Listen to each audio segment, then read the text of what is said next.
Wiriwe neza. Wiriwe. Amakuru ni meza. Ayanyu? Nanjye ni meza. Akazuba se kakugeze he? Kana akazuba nubwo kari kurenga, ariko akazuba ntabwo umunsi nakumvishe neza.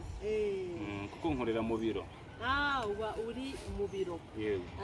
Uvuye ku kazi? Yego. Okay.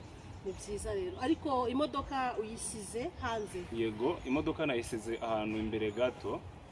Kuko barimo gukora umuhanda wacu. Yego, nabibonye. Hano muri mudugudu wacu. Ahubwo nanyuze hariya ndi kumanuka.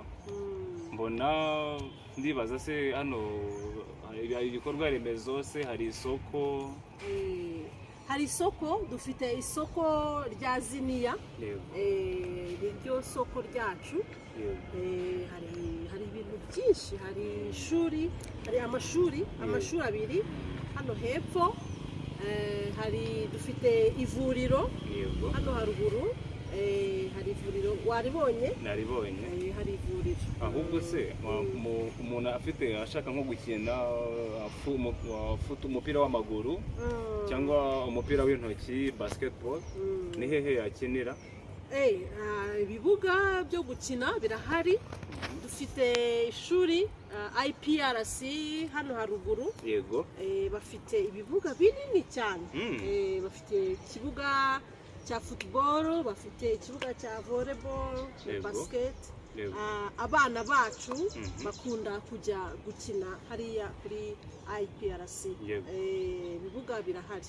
None se urusengero rwanyu ruba hehe?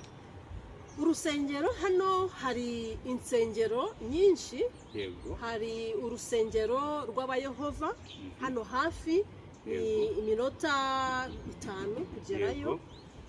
Hari urusengero rw'Abadeperi hano hepfo, kandi twebwe tujya mu rusengero, tujya ku kiliziya cy'Abakatolika Kicukiro. Harimo iminota 15 kugerayo. Kandi hari umusigiti hariya hafi ya Ziniya, hafi y'isoko hari umusigiti.